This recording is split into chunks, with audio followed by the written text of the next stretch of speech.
Today's episode is episode 30, and we are talking about college tennis. College tennis, for most, the goal is to play college tennis. The dream is to play pro tennis. Let's go through terms. We have an intern who made a list, Yeah. and we have 100 points. And it's really just to go through the language of college tennis. Rich Little, Canadian, comedian, impressionist. He used to have a list of 100, and he'd be on a talk show like Johnny Carson, and someone from the audience would yell out, number 17, number 22. Yeah. And number 17 was Donald Duck, and he would do Donald Duck. Number 22 was Richard Nixon. He'd do Richard Nixon. Yeah. So let's start with a list. Let's go. Yeah, we got first on the list here, divisions 1, 2, and 3. D1, 2, 3. We've also got NAIA, JUCO, and club. Yeah, we're going to go fast. I mean, I think most people have heard Division 1, 2, and 3, the three different divisions. I know a French coach. It's the first division. It's the second division. Americans think of it D1, D2, D3. I think of Tim Tebow, he got involved with a fitness company, and they started calling it D1. So many kids want to play D1. Yeah. You want to just play NAIA subdivision. It's its own division, I should say, but it's mostly private schools. JUCO stands for junior college. Club tennis is great. Kids have no coach. They got to do their own fundraising. They have national championships. But yeah, we'll come back to that. Yeah. What's next? Play, stay, and pay. Play, stay, and pay. Obviously, these are not in order, but that's the language of a college coach. With, can your student or can your child play? Are they going to be able to put points on the board for the team? Yeah. Can they stay? How are they going to do in the classroom? They're going to find their way to the library. What's their GPA going to be? Are they going to graduate? And then finally, can you pay? That does come down to it. We'll get into the different rules with scholarships, different types of aid that people can get from a financial standpoint. Next one. And just so listeners, we may break this up. There's a lot. I mean, we may break this up into two parts, but yeah, we're just touching upon the language of it. Maybe this is going to help out some tennis parents. yeah, this is an important one here, the gap year. Yeah, that's not so simple. The gap year, you used to be able to take a postgraduate year. You still can in some sports. I know I grew up playing ice hockey and went to a boarding school, and most of the players on the first team were PGs. They're taking a fifth year, a year between high school and college. You still can do that, but you have to understand the rules. And this rule's been in place for almost 10 years, and it's very good for Americans, because foreign players used to come over and they could be 21, 22, 23. Yeah. So to have it be a level playing field where everybody starts at 18. Once you enter high school anywhere in the world, you have 4 years to complete high school. So most of the players that we work with, they take a gap year. They don't really repeat the academic work, but they stay in the 8th grade. They don't declare, they don't register, enroll as a freshman. So they gain 365 days. And it's not just to get better as a tennis player. It's just to mature mentally, emotionally, physically, be able to do better when it comes down to education, GPA, SAT. So there's really no negatives with it. You could still stay on track and graduate with your class. I do hear people say, well, I would want to take a gap year. I don't want to be 19 when I graduate. I want to stay with my friends. But on the flip side of it, if you graduate, say you don't take the gap year, and you graduate after 4 years and you're not ready for college tennis, you have a grace period, and that's probably one of these 100, that you can play 6 months. You can play the summer and then the fall semester. But after that time, if you're out of college and you play, you lose eligibility. Yeah, can't play tournaments. So I think especially the boys, any type of development, more time the better. Yeah, I was thinking it was gap year as well. A lot of kids are doing homeschool, so as far as the social aspect or whatnot. Yeah, staying with their class. It doesn't matter. If they're doing non-traditional study, it's an easier decision to make. It's interesting, with parents, many times the parents have to talk to their parents, so the grandparents get involved, and people, the the generations, the grandparents, the parents are very nervous about thinking outside the box. Yeah. We could talk about non-traditional scheduling. The Constitution was written by homeschoolers. So anyway, let's keep going. It'll all come together. We'll circle back. All of these will interface with one another. Yeah. In the classroom, on the track, in the gym, on the court, in the locker room. Yeah, the coaches want to know that. How good is the kid going to be in the classroom? How about the track? How the fitness level, everything from the 20 to the 40 to the 400, the mile. In the gym, a lot of junior tennis players, the gym is foreign to them. Obviously, how good are they on the court? But even in the locker room, do they have a sense of humor? Are they going to be a good teammate? Are they going to fit in? Yeah. They're going to fit in and stand out. Yeah. Next point, 4.5/8.0. Years and years ago, sports, it just wasn't fair for women. Now at Title IX, it certainly is.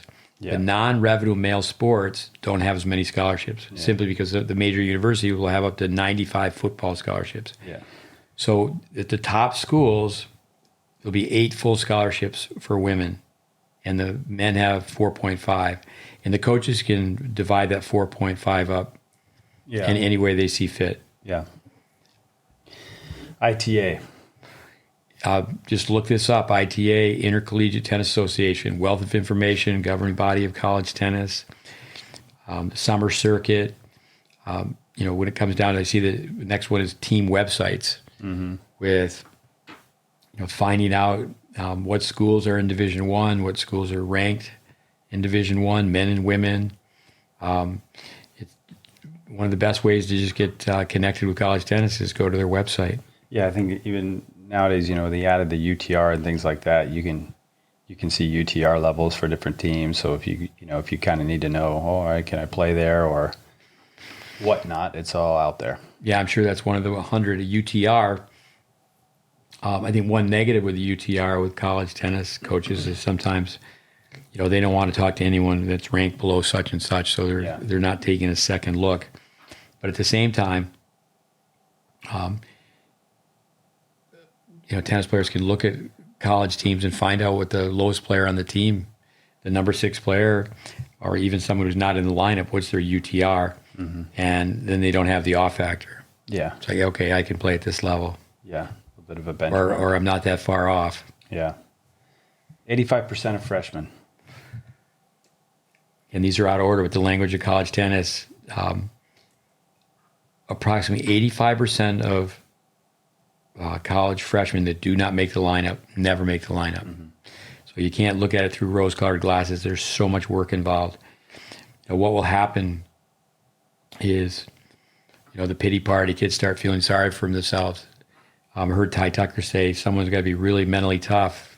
First year, second year, third year, they're still trying to crack the lineup, and they're working really, really hard every day, and they're not even getting in the matches. So 85%. That's where hungry dog hunts best. You just cannot feel sorry for us. You got to work. Yeah, and this goes into high school tennis, less than 3%. Yeah, less than 3% of junior tennis players will play college sports. So 100 people, 3. And I don't think people are prepared for that. It's not as easy as one thinks. Well, almost 5,000 colleges. Well, yeah, we tell juniors that all the time, is that there's colleges, say we have a young player who's an 8.5 or a 9.5. They play college tennis right now. Yeah.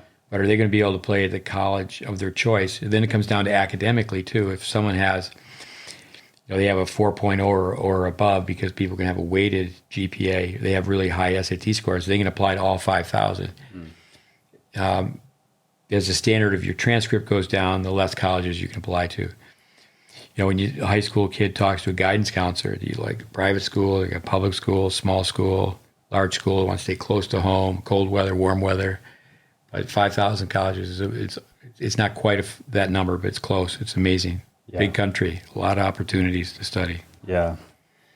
Eligibility. For me, this is something I got caught up in. I did homeschooling, but not really. I mean, my parents, there wasn't a whole lot of supervision as far as making sure everything was, going to be cleared by the clearinghouse, the NCAA. They didn't know much about it, and I was originally going to go play tennis for Utah State, which is a Division I school, and had to go through the NCAA clearinghouse, and I ended up coming up short.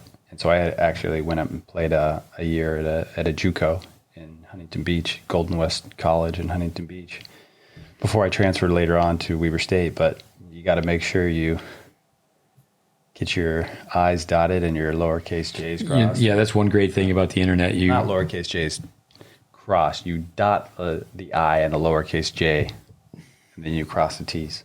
Cross the t's, okay. That comes from Wayne. So when it comes down to eligibility rules, you have to know them. The ITA is a resource. The NCAA clearinghouse is one great thing about the internet. But the sooner the better. You have to comply, for example, with your state requirements. Yeah, everything. What do you need? What do you need to do as far as being accepted into a college? Yeah, especially if you're doing the homeschooling, or as you said, the non-traditional approach, is make sure you have somebody in charge of all that. All right, rules to protect athletes. I think of NCAA, the acronym. No clue about athletics. And that's just a little bit of fun. But when it comes down to the rules are in place to protect the athletes. Some people think, well, there's too many rules. With, say, for example, a young kid visits a college campus.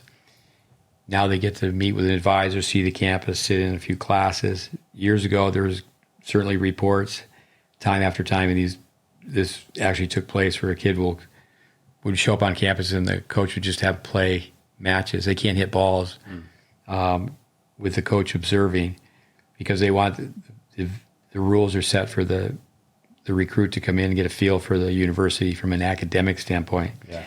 I mean, some coaches in the past, I don't care what you learn, just get your C, get the degree. But the rules are in place to protect the athletes, and there's a bunch of them, and they're forever changing. Yeah. So there's always new rules. Yeah. Both rules that apply on the court and rules that apply off the court. Let's talk about transferring. Indicate desire to transfer. Yeah, this is relatively new. I don't like this, but a young kid can be at practice, be reprimanded by the coach, find out they're not in the lineup. They can go back to their computer, go to a few buttons and declare that they're not happy, and let other coaches know.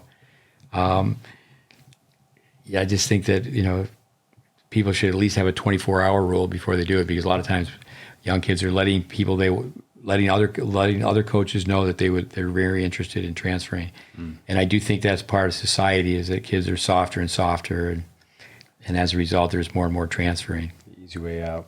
Transferring just means they're going from one college to the next. It's not always a matter where you start, it's where you finish. Some players will transfer for legitimate academic reasons. Some transfer because they've proven themselves and they now are worthy of going up a level. Yeah. Name 10 colleges. That's just an exercise that we do. I mean, I've worked as a supplemental coach. I've been if I'm in a situation where I'm training parents, even at a camp with kids, is name 10 colleges. Of course, a lot of times they're naming the big name schools, the so-called brand schools. And whether it's a player or a coach, usually I'm 10 for 10 with having, 10 schools are named, and I've taught people that have been part of those programs. Yeah. And it's not always the same 10. Go ahead. Right.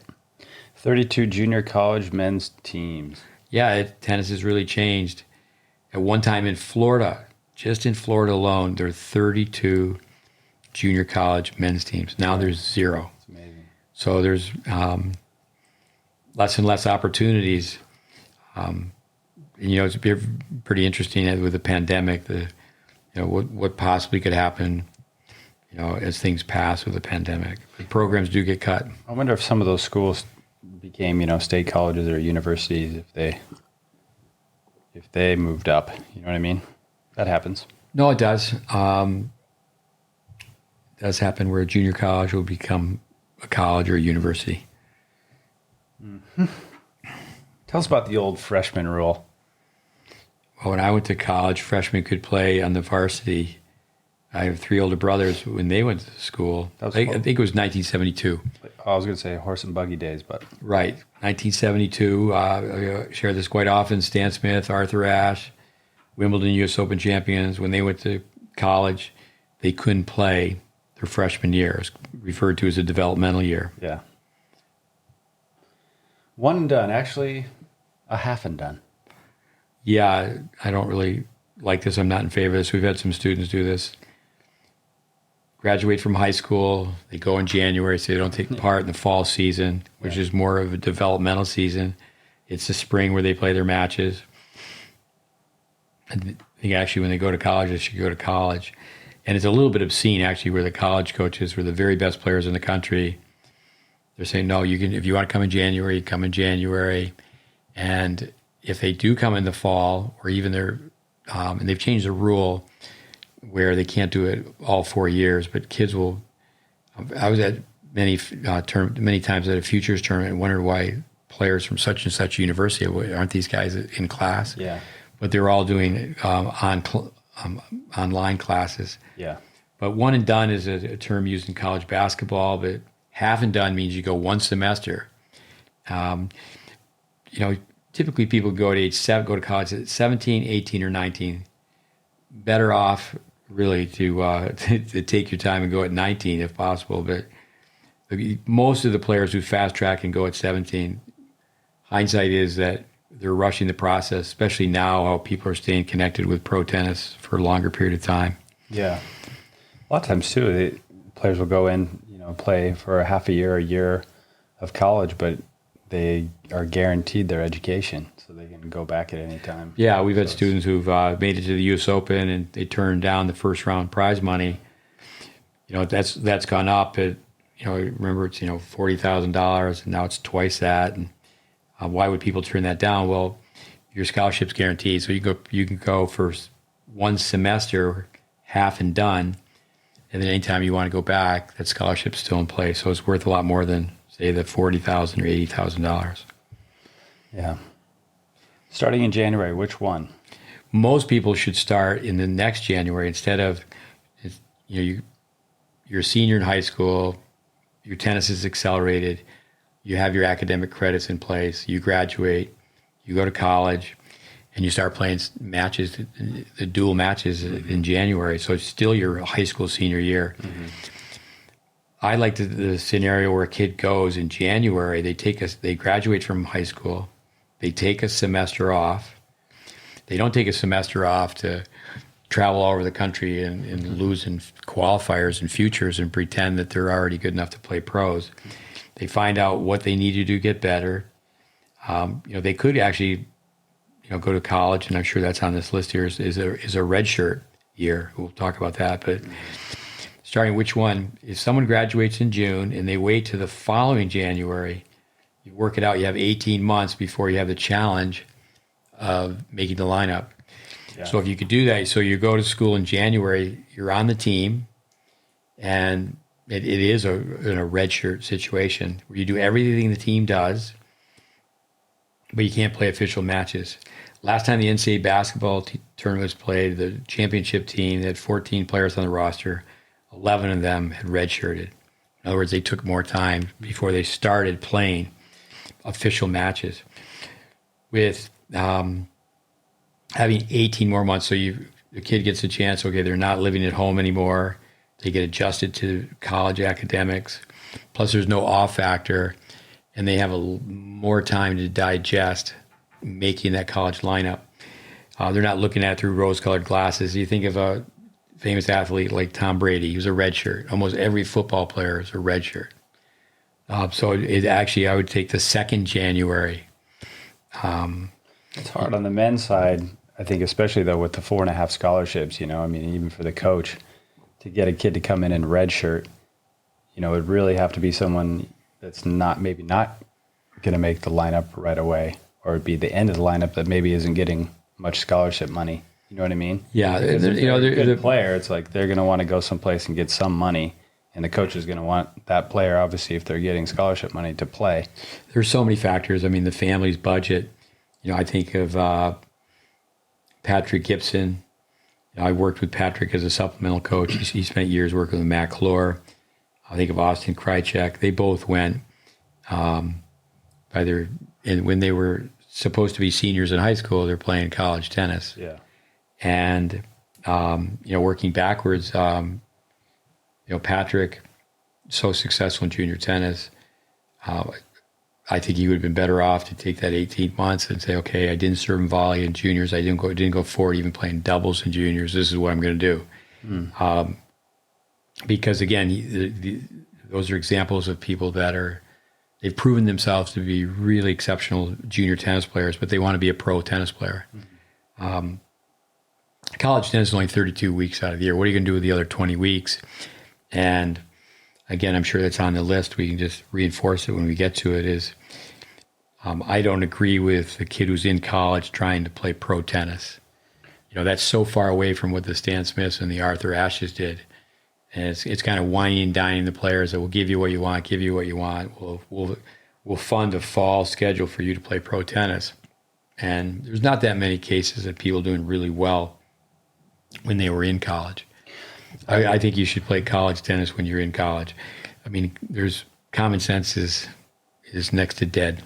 No, I think it's the norm now. I mean, it's a big pull for a lot of university colleges now where they have challenger tournaments to try to get top players in there, because they go, well, if you come here, even if it's for a semester or a year, you're going to be able to get a wild card into 1, 2, 3, challenger tournaments or future tournaments. And then, I know of some schools where, the players coach. No, I think Stephen Armitage was with the USTA, did a very good job creating more tournaments on college campuses, which was a plus.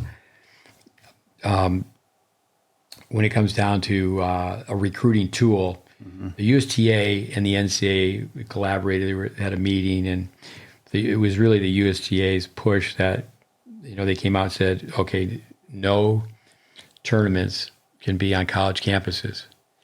And then they came out, and that was the statement they made. Someone said, what about Kalamazoo? So yeah, they pulled the decision, went back, and then changed the decision. So the problem is that, well, it's unfair. I mean, not every college campus can have tournaments. That's something now with the pandemic, with the UTR and more and more tournaments. So it is exposure. But what I'm referring to is that stay on campus. Come in as a freshman.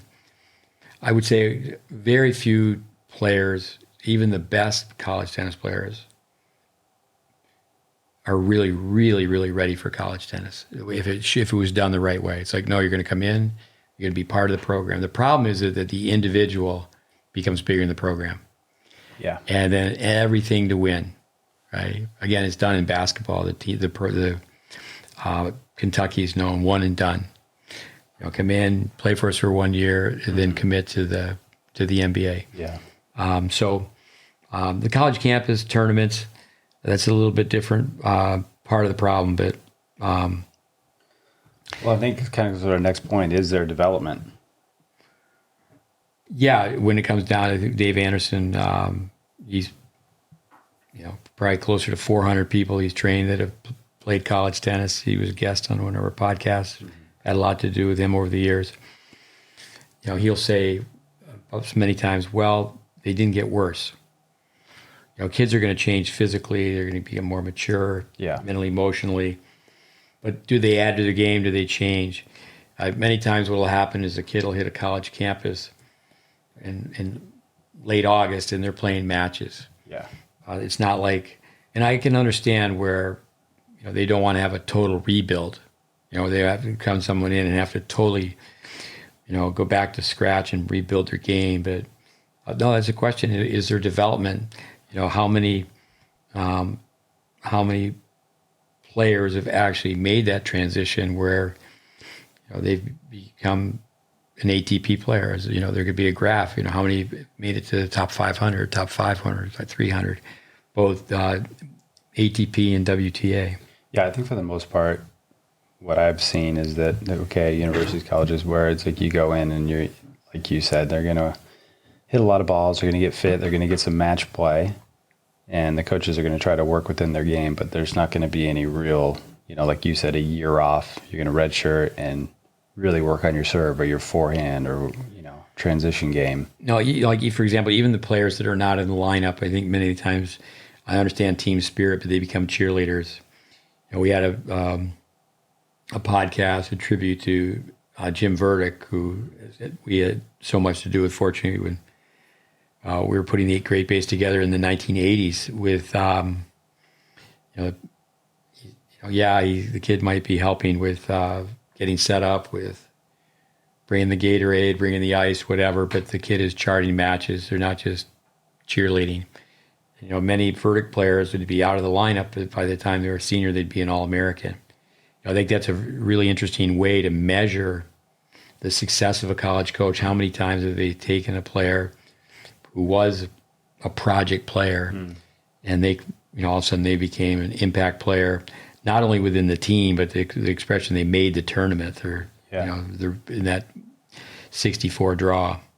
But that's, I think, in all levels of tennis is their development. Like even in pro tennis during the pandemic, did anybody really make some changes? They came back, they lowered their toss, or now they're going forward more. Yeah. I think every level of tennis, people want to win. They want to win now, and there's not that mentality. I'm going to take 10 steps back so I can take 100 steps forwards.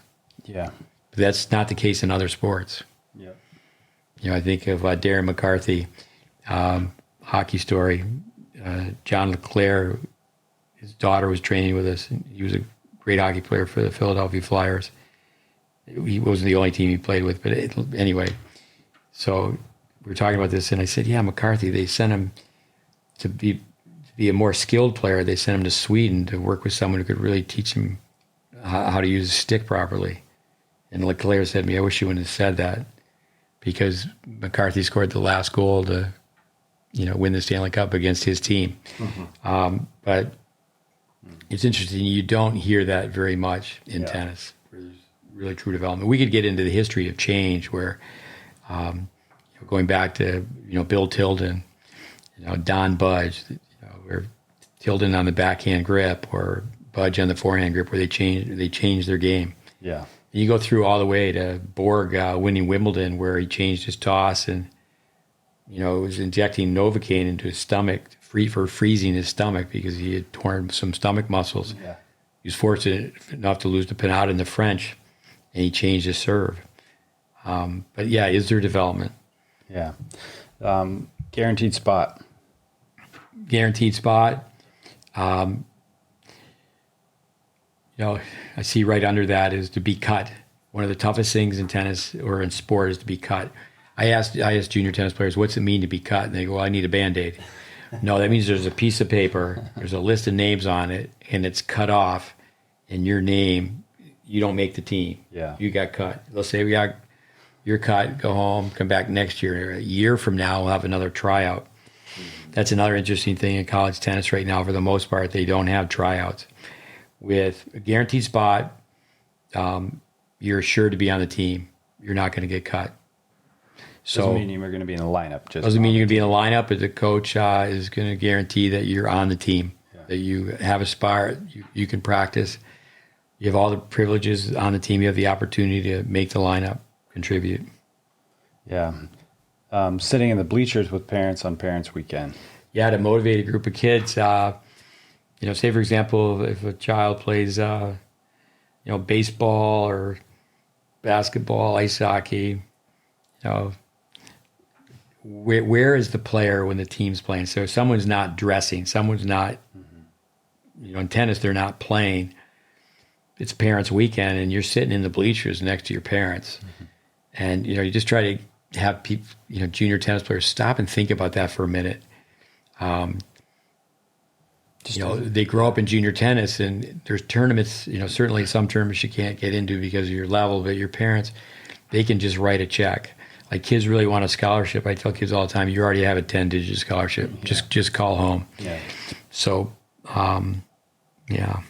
Yeah. So as a kind of a wake up call or motivational tool. It's like, where do you want to be? Do you want to be down there on the court playing, or do you want to be sitting up in the stands with your parents?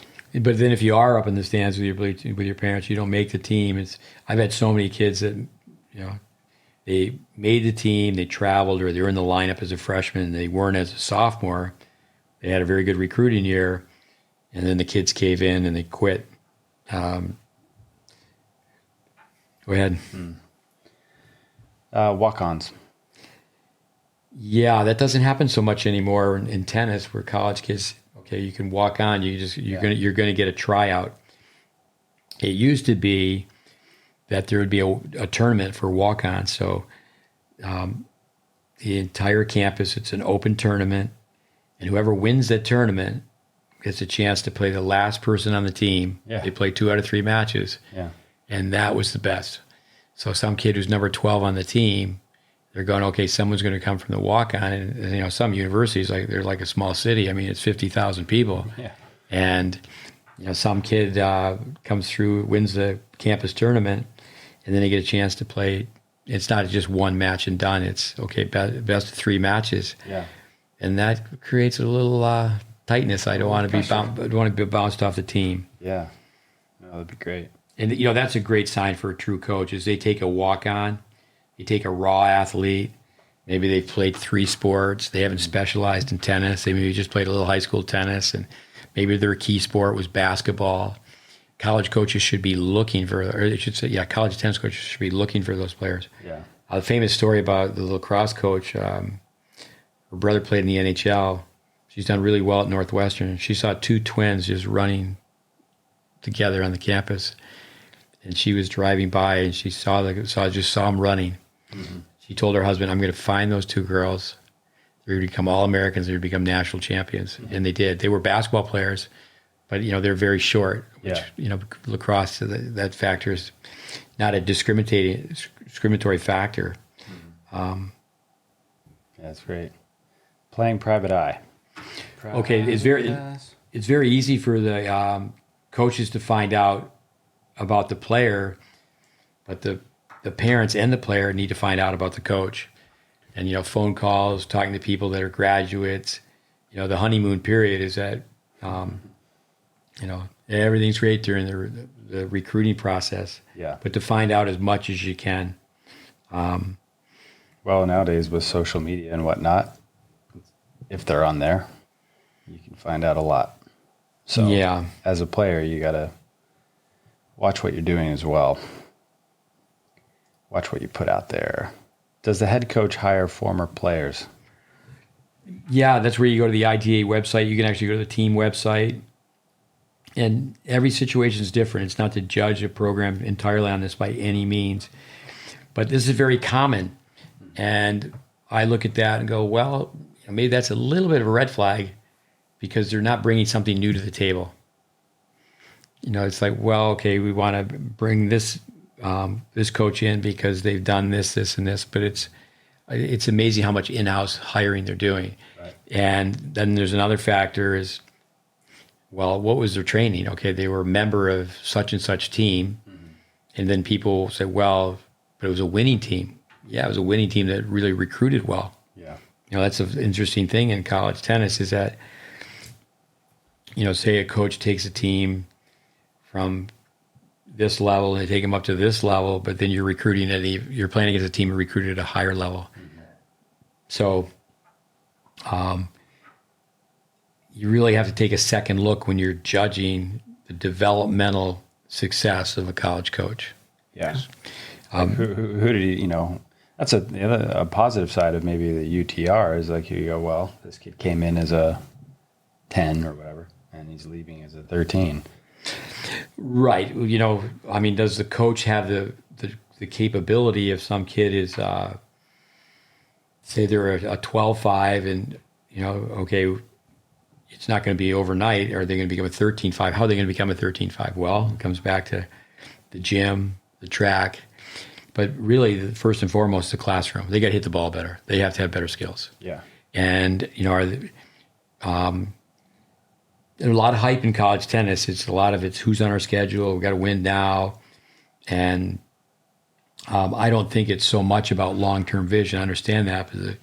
But we've had a lot of coaches that could go through case studies and say, well, we've got our student on your campus. It's great they have the opportunity to be on your team. We recommended that they redshirt. And then when they got there, that you were impressed and you didn't want to redshirt them. Yeah. And there's so many The things. kid doesn't really want a red shirt either. They want to play once they get there. Right. Especially boys. Boys, 2 in a dorm room. They're number 2 in the room. The macho male ego. They think they're going to be number 1 in the world next year, and they're number 2 in their dorm room. So, yeah, to take more time. About juniors watching college tennis. Wayne Bryan, father of the twins, always said that go watch college tennis. It's amazing to me how many junior players have never seen college tennis. Parents are making all sorts of trips. Go to the NCAA tournament. Yeah. I mean, when kids go visit college campuses, they wait to grade 11. They should go see campuses in grade 8. The sooner, the better. Yeah. I think that there's a big difference between junior tennis and college tennis, but to go see it. Yeah, I think it's great too. I've taken a lot of groups of juniors to go watch college tennis matches, and for them, seeing tennis at a higher level is great. The team atmosphere, but then also for the college team, because a lot of times there's not thousands and thousands of people showing up to watch a college tennis match. So if you get a group of 20 or 25 juniors going to watch a college match and, they're cheering, or maybe they have, some of those little like plastic hand clappers or whatever, it creates a good atmosphere for the team as well. So then what goes on? There's no umpire saying quiet, please, yelling, screaming. No, not at all. Even on a recruiting trip, I think it's very good if a young player can watch a practice, watch a match. Also, if they can, they go on their first visit alone. You can take 5 paid visits. But before you make that final visit, maybe you knock it down to 2. And if you and your family can afford it, you make a second visit with the parent. Yeah. It's very interesting when it comes down to the recruiting. So much pressure. It's actually interesting on how many kids will select the school that they visited last.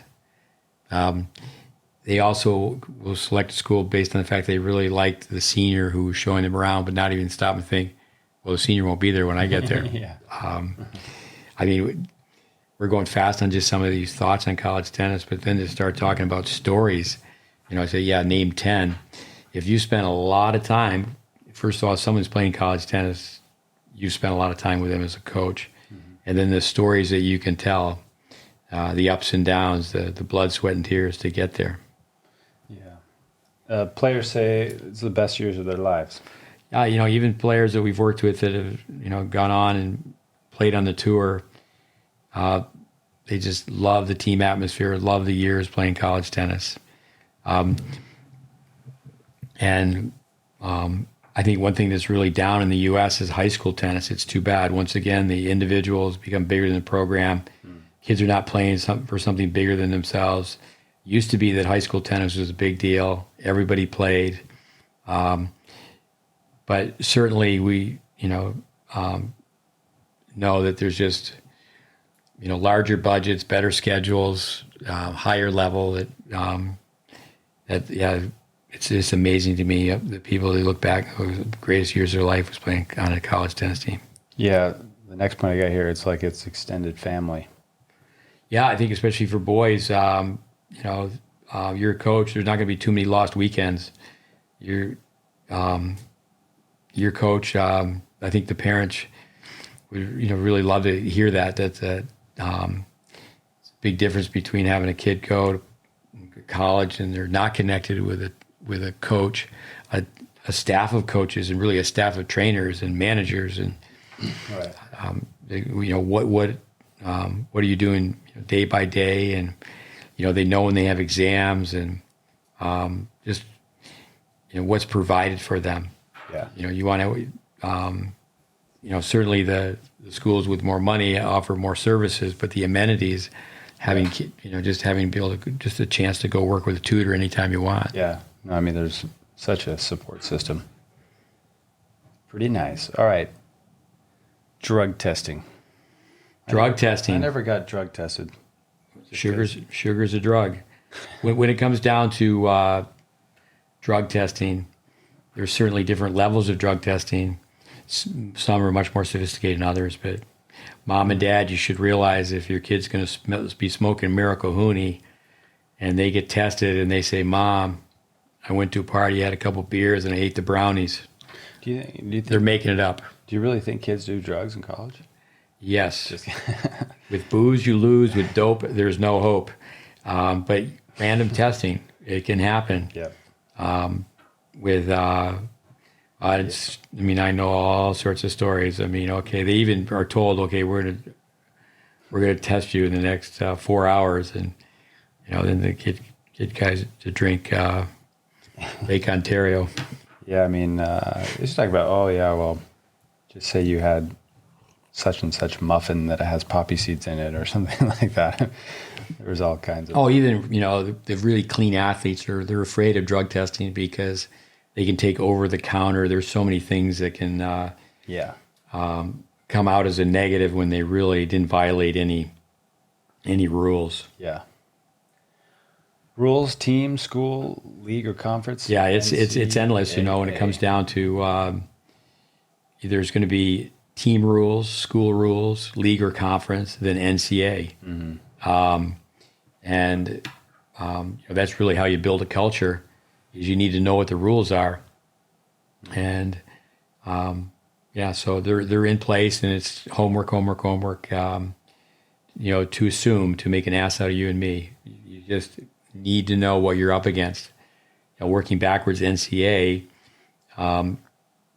Say for example, the NCA rule might be for a GPA to be such and such, but the school's rule, or even the team's, the coach's rule says no. You have, the NCAA wants you to have a 2.0. No, you're going to have a 2.5. You might be playing for Coach Carter. He's like, you know what? Coach gentlemen? Carter, there you go. You know what, sir? You're going to have to keep it 2.8. What about pro careers? Pro careers, I think that's a reason for kids to know whether, should they stay in school longer?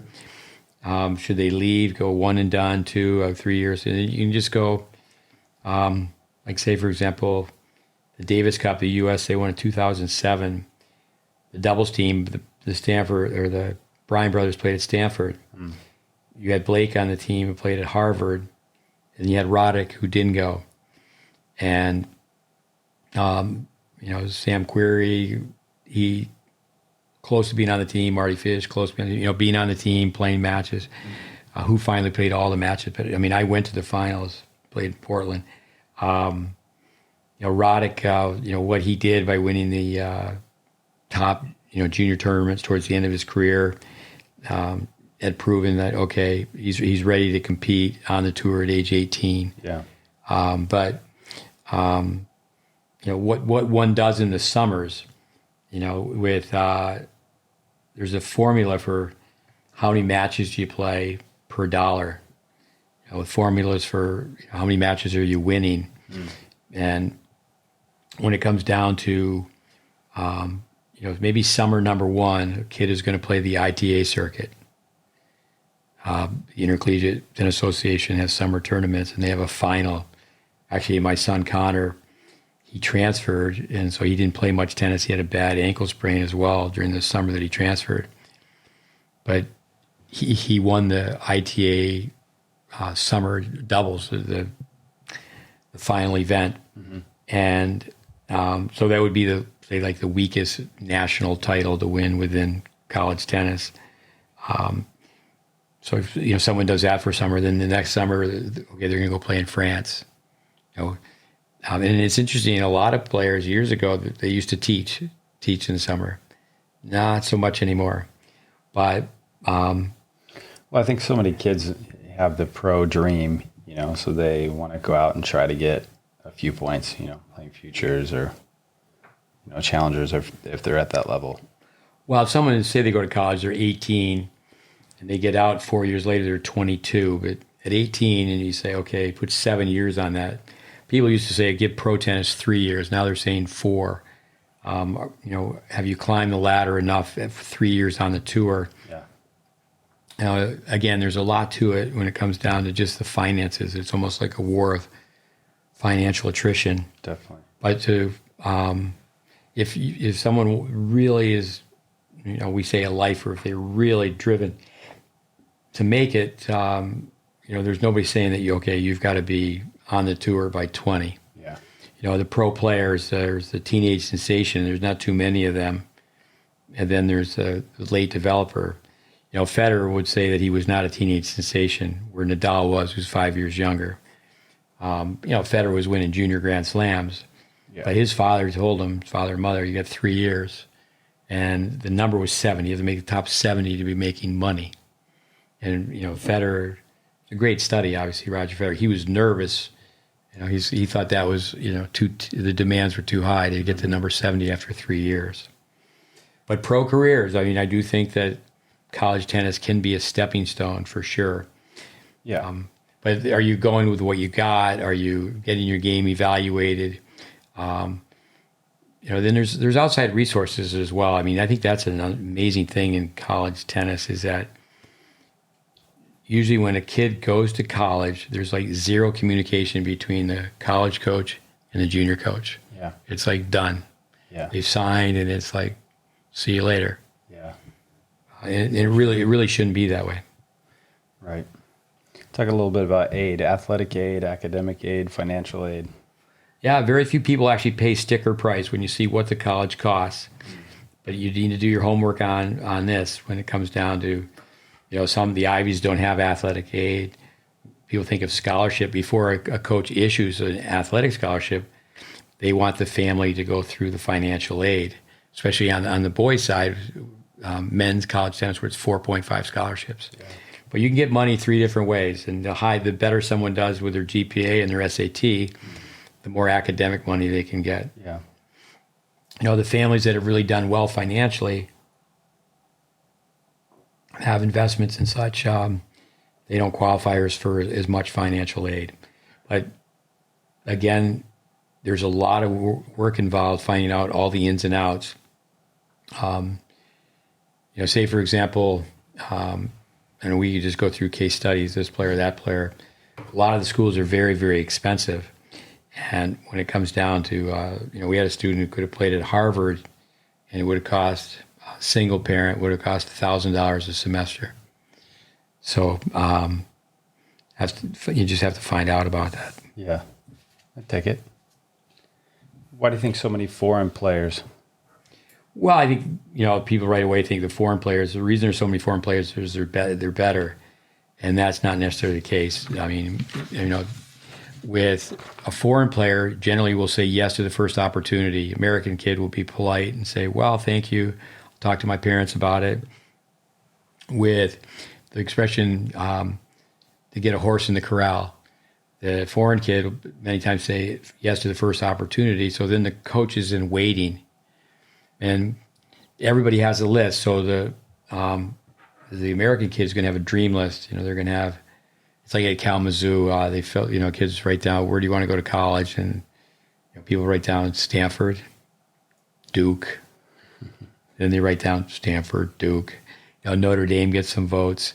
A lot of kids, they just haven't done their homework as far as all the different schools. But with, I think, so, like there's a couple of coaches I was trying to help out in Germany with a few players that, to come play college tennis in the U.S. And I think they were just kind of like, wherever, because it was just the thought of go to America, play tennis, get an education. There really wasn't any ego there. They were just kind of like, hey, give us a couple options, but hey, just anywhere. So. Well, the internet's made the world smaller. Years ago, I worked at a school, Tyler Junior College, and they certainly were a powerhouse. It was an immigration center with all these foreign players. And you think of TJC and then USC. There's the University of South Carolina, but the USC in sports. Yeah. Sorry to the Gamecocks, but the Trojans, University of Southern Cal. But a kid coming from overseas, they wouldn't know the difference between TJC and USC. It has changed. People would come over and they really wouldn't even know what climate. They would just say yes. Yeah. But nowadays you can, the websites, you can find anything. Right. Obviously, it's changed, but still, I think for a lot of those, I don't know, European countries where they just, it's like, hey, I'll go to America. Well, wherever I then, can go. my son, Connor, he transferred to Ohio State, and, many times they would play a doubleheader, and I would look up the school that they played. Sometimes I would not even know. I don't want to be putting any school down. Like, okay, I've heard of the school. Where is that school? Mm-hmm. And because again, the top teams, they only have 25 days to play, and very typically they'll have 2 top foreign players. Yeah. So, that's when it comes down to foreign players, it's not that they're just head up always better than the American players, but they say yes. Yeah. With, say, for example, University of North Carolina at Chapel Hill, but there's Wilmington, Charlotte, and Asheville. Mm-hmm. A lot of times a foreign player, especially before the internet, they didn't know. Yeah. The school with the big football team is going to have the big budget. If they have the big budget, they're going to have usually their own indoor courts and a better schedule and all that goes with it. Yeah. And also, too, is that they have recruiting budgets. A lot of the lesser schools, they just don't have the recruiting budget. Yeah. So that's another thing where when you think about recruiting, they can fly over to Europe and in America, meet a kid or watch a tournament. Well, if a foreign kid may just say yes and never even see the tournament, where an American kid, the coach has to fly them in for a visit.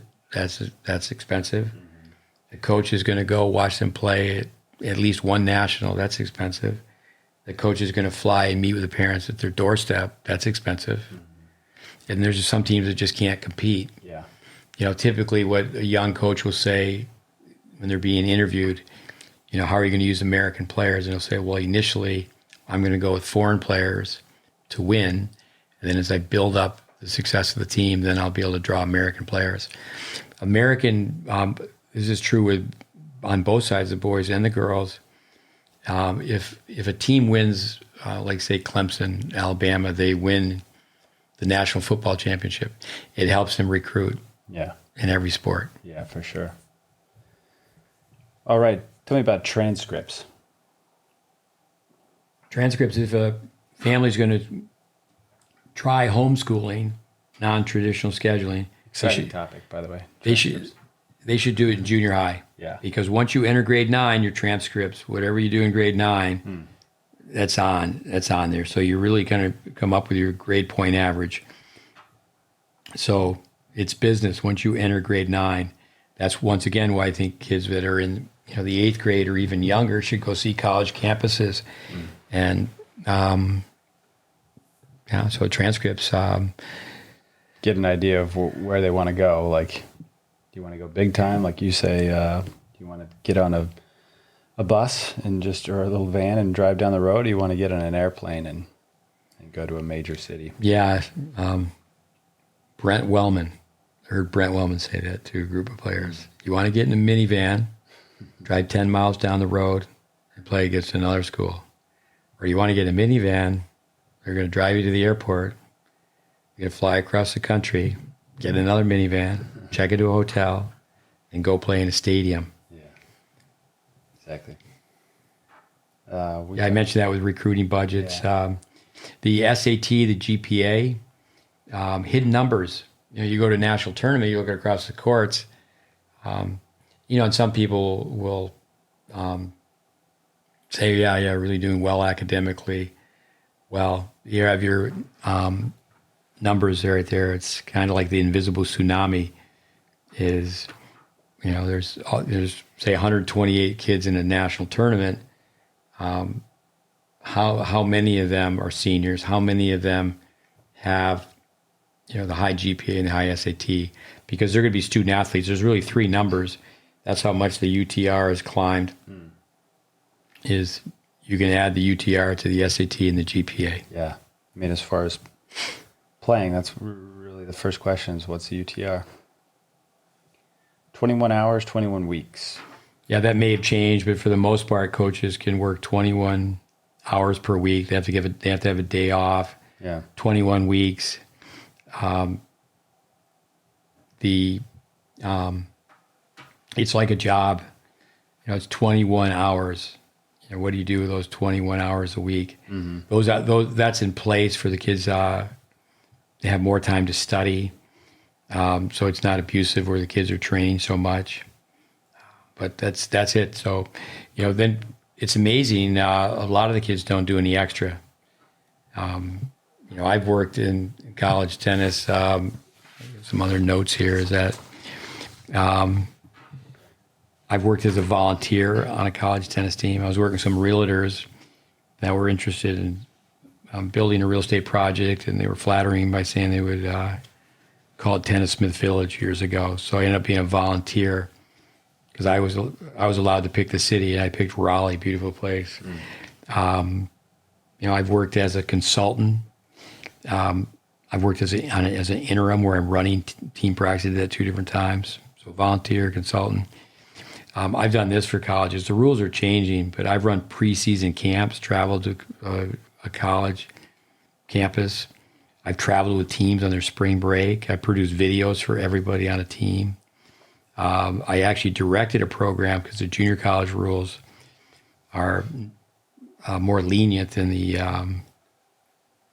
NCAA rules, where I had head coaches, working really for me that were also working for a college because I ran a co-op on a college campus.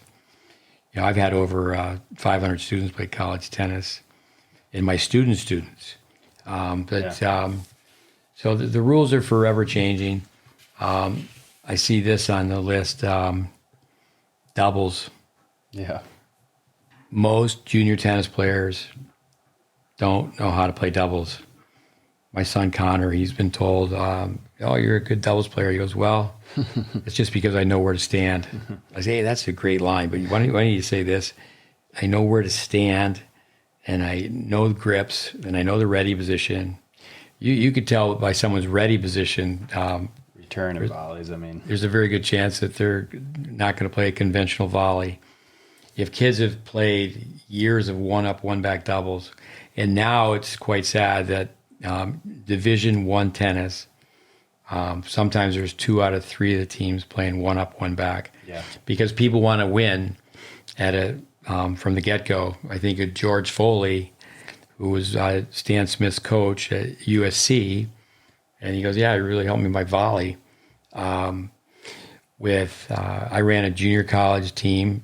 I spent 25 years on college campuses, 10 in Texas and 15 here in Florida. And we had a rule where it was women's tennis is that no one was going to serve and stay back, even on second serves. Yeah. Because if you start working on it, the court's only 36 feet wide. If you got an aggressive partner at the net, you really only have to cover 15 feet when you serve and volley in doubles. You have a serve and you have a volley. But kids need to work on doubles. It's when they play dual matches, it's the first thing out of the box. And scoring varies a little bit between men and women, but doubles is important. Yeah, I played a lot of doubles in juniors, and then when I got into college, it was upsetting because when I played, there was a pro set. It's like, okay, first to 8. And now it's changed to, be shortened set and no ad scoring. So it's even watered down even more.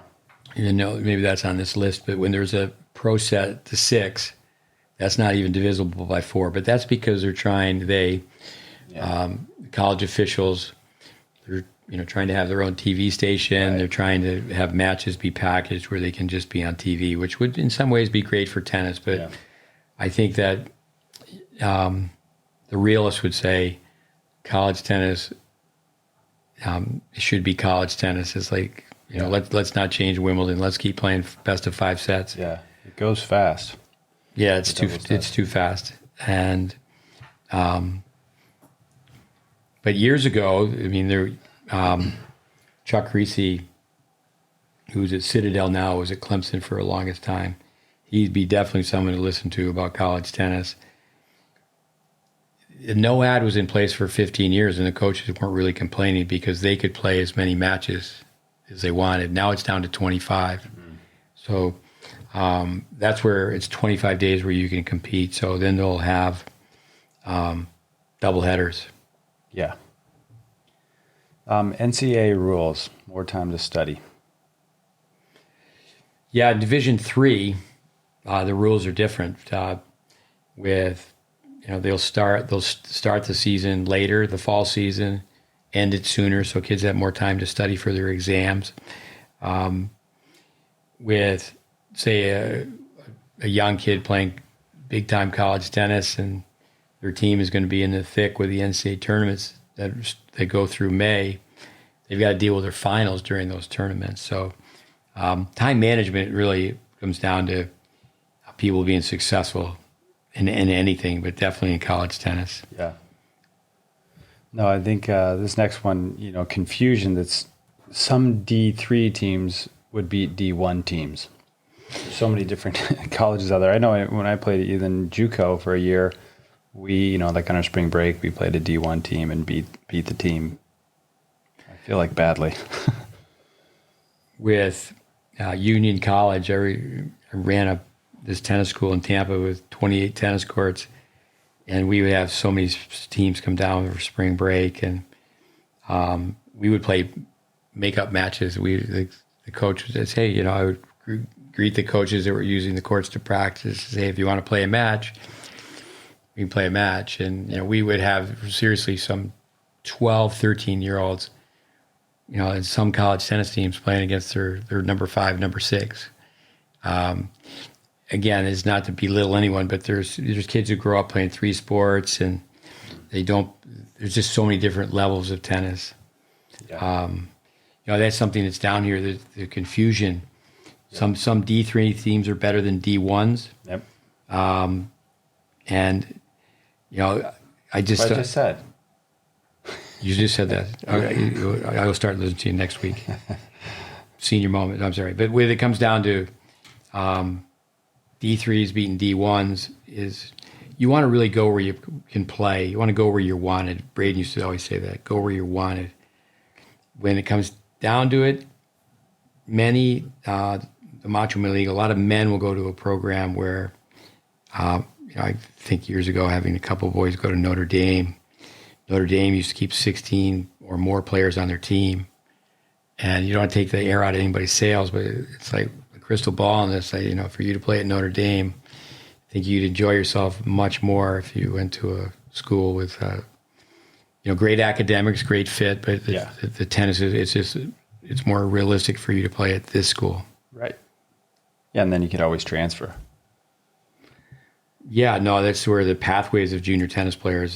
Some tennis players have played 1 year JUCO tennis, and then you have to be a qualified student, meaning you have to do. It's not that challenging, but it used to be you had to have above an 800 on the SAT to be a qualified junior college player. Then you could go to junior college for 1 year if your SAT score was lower. I'd have to check on the rules. Again, the rules are forever changing, but you could go to junior college. The quarterback of the Green Bay Packers.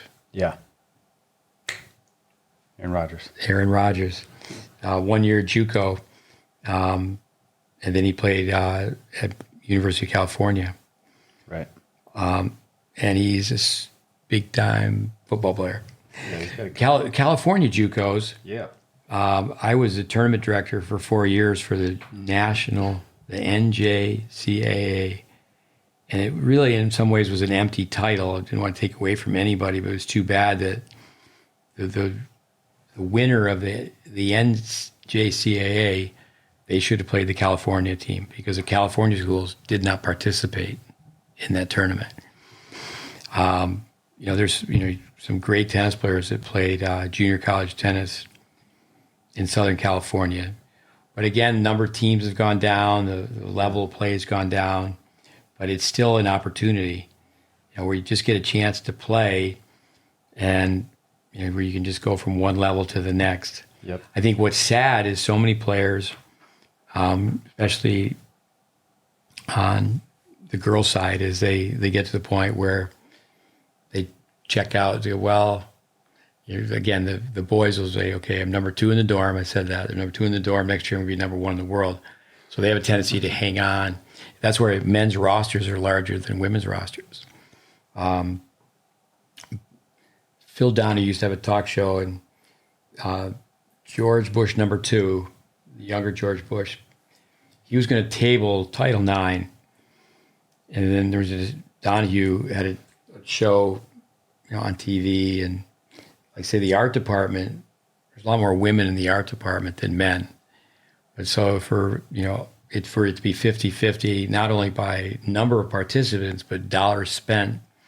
So that's something to be wary of, is that more and more there's roster management. And the coaches are told they can only have so many players on a team.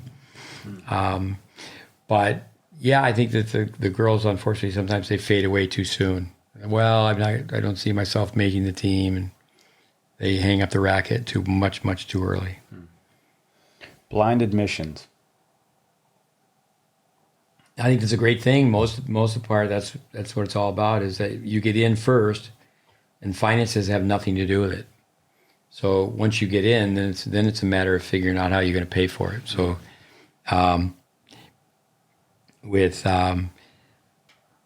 but kids should have a pretty good idea if their families, they're going to qualify for any academic aid, athletic aid, or then the parents are going to qualify for financial aid. Yeah. We mentioned the acronym for NCAA briefly. Yeah, no clue about athletics because, some of the rules, it's like, really, they're a little bit over the top. But once again, the rules are for the student athlete to be a student first, athlete second. To me, I think to cross over with the NCAA and think about, the USTA rules,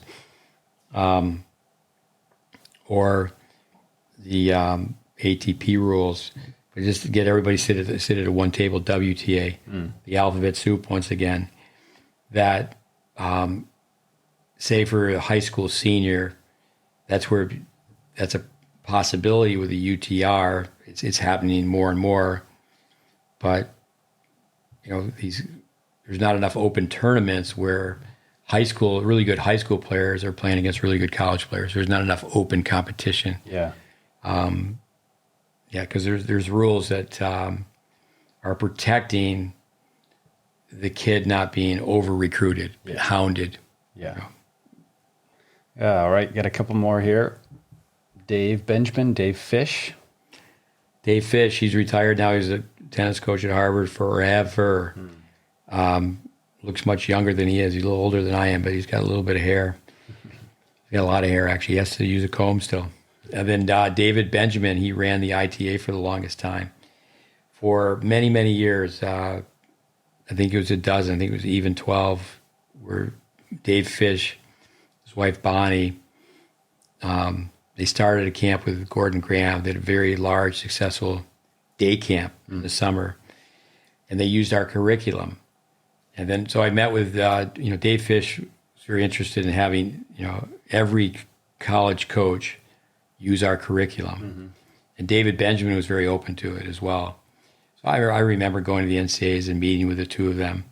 That was on camps, but then I was really surprised that David Benjamin said, there really needs to be training for assistant coaches as well. So, nothing really became of it, but there were discussions to try to make something happen, because Benjamin knew that the college coaches, most assistant college coaches, have no training. They just go straight into coaching. They have their training as a junior, they have their training with the tennis team, but they don't go and serve apprenticeships. Right. To me, I think that the tennis camp and the tennis team really are one and the same. I used to tell people that's not the case anymore. I used to tell people, if you want to know how the coach runs his team, go to his camp. And now many times the coach is really not that involved with the camp. Years ago, the coaches in all sports, they really made their livelihood on the camps. It's like the great John Wooden, the late John Wooden. When he retired from UCLA, people wondered why there were so many different UCLA coaches. People didn't stay there. Is that he didn't give up his camp. He retired as a coach, but he didn't retire as the camp director. Smart man. And but that's not the case anymore, because you could really, I mean, there's obviously the exceptions to rules, but you can find out how a coach coaches a team by how he runs his camp. Right. But I can remember with that, though, many camps are more of an experience than are an education. They get a kid on campus, and it's a overnight experience. You know, it's motivational, it's social. They get a T-shirt. They're playing in round robins, and it's not like, okay, we're going to film you and show you how you really get to college, because you're just really a tourist here. Yeah. And you know, then when it comes down to tennis camps,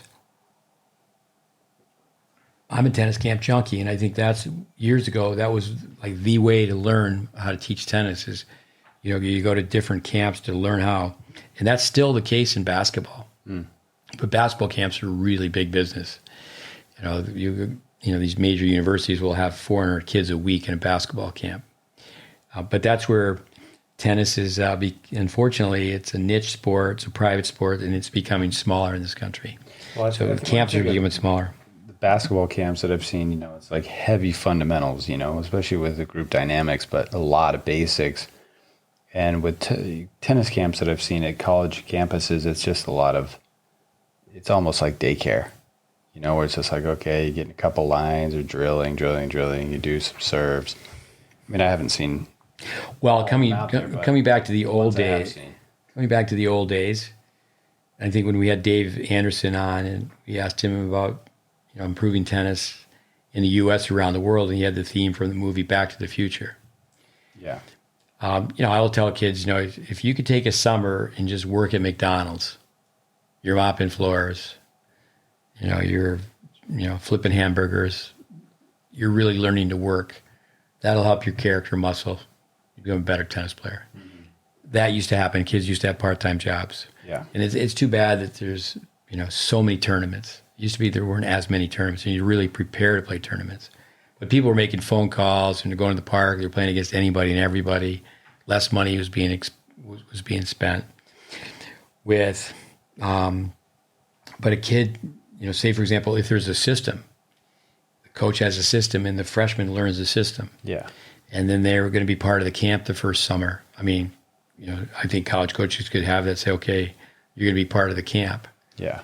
But now the coaches, they're not hanging around running their camp. They're recruiting. Yeah. And they're not, mom and dad should know, they're big time coaches. Yeah, they'll make their appearances at the USTA clay courts and the USTA hard courts, but they're going to pro tournaments, and they're going all over the world. Yeah. And they really are third base coaches. You know, they're looking for people who are, you know, they're looking for all that almost finished product. You know, they just, you know, now with the UTR, it's very organized, and That's a score. you know, getting on the computer and who's playing who, and they can follow it week to week. So the instruction, it's left the camps. The instruction is left many times team practices. So if you just think back, is that a freshman had to work the camp. You think Stan Smith, you know, he's working with George Foley, and okay, this is how you teach the ready position, how you teach the unit turn, this is how you volley. You know, I mean, you just have to go back and say, well, you know, what did people do? And that now, I would say college tennis players don't work in the summer. So there's a loss of perspective. Yeah. All right. Last point for this episode, part 1, college tennis, age 20. Well, with eligibility, we just touched upon that. Okay, you need to, you know, be in touch with the NCAA clearinghouse, you know, high school state requirements. With, you know, true homeschoolers, you know, you don't have to always take 5 traditional classes. You just you don't want to graduate early. You can take as many courses as possible, especially like if someone's going to take that gap year and they go from, they take the 8th grade twice. They don't have to repeat the work. By age 20, you have until age 20. You want to enter, or you lose eligibility, enter college before you turn 20. Yeah. So, I mean, I had a meeting just the other day where people said, well, our child, they're already 6 months older. And if we took the gap year, they didn't take the gap year. If they're 6 months older, now they'd be 18 months older. And I said, well, the age is 20. What, you know, work it out. What would your child be? and they would still be under the age of 20. And I said, it's not the end of the world, so you lost 365 days, potential days of extra practice to become a better student athlete. Yeah. But, we have a student here right now who's been accepted in Ivy League school, and he's deferred. And so he has 365 days, but his grace period is up. So he played in the summer, he played in the fall, played tournaments, but now he can't play until he rolls in campus. Yeah. But I hope, just touching upon these, we have another 50. There could be more, but it's the language of college tennis. Yeah. I hope the listeners got something out of it. Certainly, I think it's a whole different topic, talking about this player and that player and their progression in college tennis. That's something else we do is we, when people say we say name 10 colleges, and we say, okay, we do that again. Maybe it's a 3-day weekend training coaches, parents, and players, and let's do it a second time. But then you could tell a story about the 10 kids that you named, 10 students. Yeah. Well, this one became a player at this school, and this one became a coach at this school. And then, how did they get there? It's not always a straight line.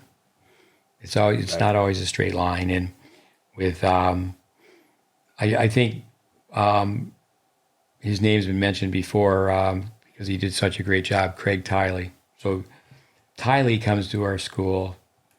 He had already graduated from Stellenbosch in South Africa. He does his 2 years in the Army. So that makes him 23, 24-year-old when he comes to see us. And we had a coaching class it was just called team coaching. And we used, Coach Verdick, Coach Lair, Jim Lair. We've talked about these individuals. And then we, when he was there on an interim basis, we ran the junior college team because they were in between coaches. And we had guinea pigs. And before he went to Illinois,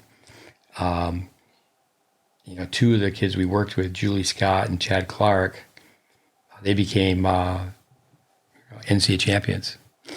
So the whole thing, the whole process of what you do every step of the way with, to come in and then have a system. That's where now, look back all the years later is that the tennis camp that he had, I made a presentation once at the ITA, and I took all this film, and I took film of Tiley teaching tennis. I took film of, the tennis camp format, and then I have film of his players, and I can name his players. Some of them I trained when they were juniors, but not all of them. But think of someone like a Brian Wilson, where we have film where I did this program in Japan. We have this all on video, and then Craig went to run the program in Japan, training coaches, and but that would be a great example that people would not understand is that.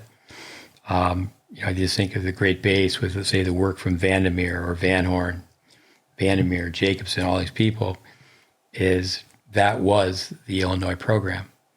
And so they won in 2003 with Ryler DeHart was on the team, didn't play the last key matches.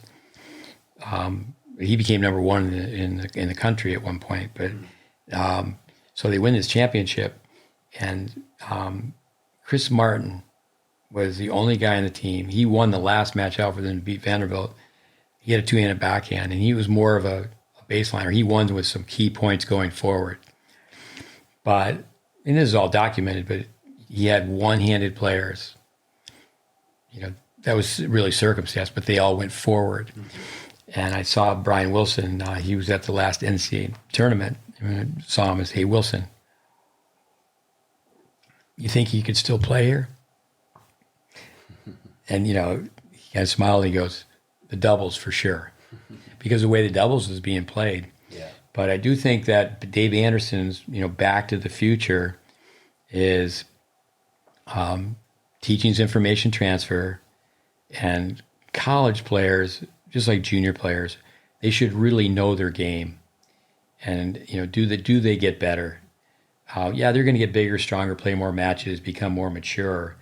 But I find, I don't want to beat up on college tennis, that most of the time, if they had holes technically when they're going in, Yeah. is they have holes when they're leaving, the same holes. Yeah. But I think it's the same thing in junior tennis, is the rush, the hype is like, we have to slow down.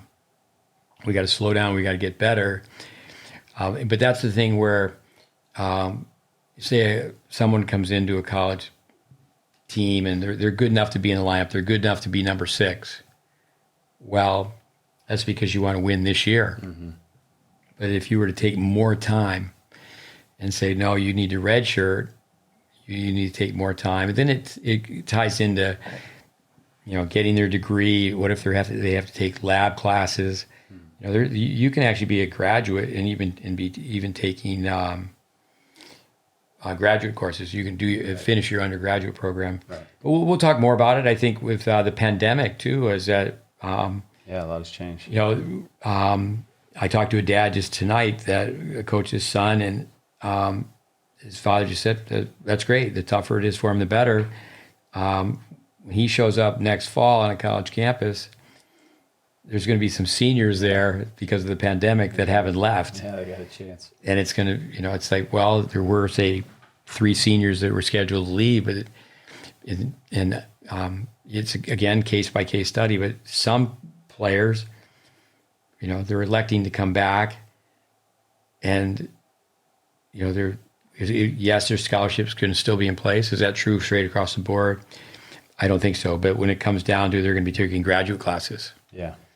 So lots of ins and outs to college tennis. I would say that many times I think parents and players are going through junior tennis, too much hype, too much nervousness on winning. I think rose-colored glasses, like, gee, everything's going to turn out hunky-dory. We touched upon a few things. I mean, that 3%, less than 3% of kids play college tennis. It's not a scare tactic, but when you're telling people to do your 10 minutes of yoga, get up, shadow swing, keep a journal. Tennis players don't get what they expect; they get what they deserve. And but there also too, we touched on so many things. Club tennis, I went to the nationals twice, and it's a pretty solid level. Yeah. No, I think there was a lot in this episode where just the preparation that's involved, all the different things, the NCAA and the recruiting process, all that kind of stuff.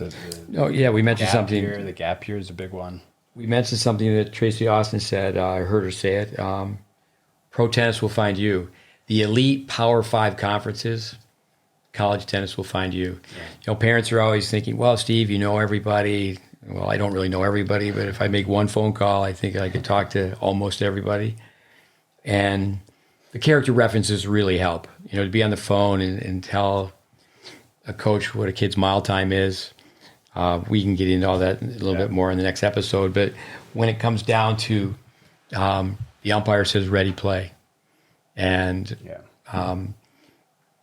with... Got to be ready. You got to have skills. Yeah, and I'll just end with a joke here. Maybe it's not so funny. You don't have jokes, do you? Yeah, these people don't laugh at my jokes, but I call them jokes. Why do college coaches like foreign players?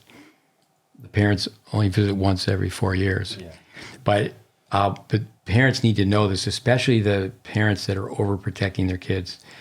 Parents that overprotect their kids are going to really struggle in college. I mean, it's not doom and gloom. That's just experience. And when it comes down to once the honeymoon's over, once your young child, young son, daughter is now in college, the coach really doesn't want to deal with the parent. They're not going to be rude, but it's like, no, they need to deal. Yeah. They're a young adult, and it's not junior tennis. It's not like Mom doesn't want to call up the coach and go, "What did you call my son?" Yeah. Because it's going to make matters worse. But it's that comment that's made all the time is that this is your first rodeo. This is your first time. You know, you have 2 kids and 3 kids, and Yeah. you're just going down this path for the first time. So eyes open, ask a lot of questions. But I hope just touching upon it, that we've, helped out a little bit. Yeah. No, thanks for listening, everybody, and tune in next week. We'll continue our discussion on college tennis. All right. Thank you. Lots to cover. Thanks for listening. See you in the next one.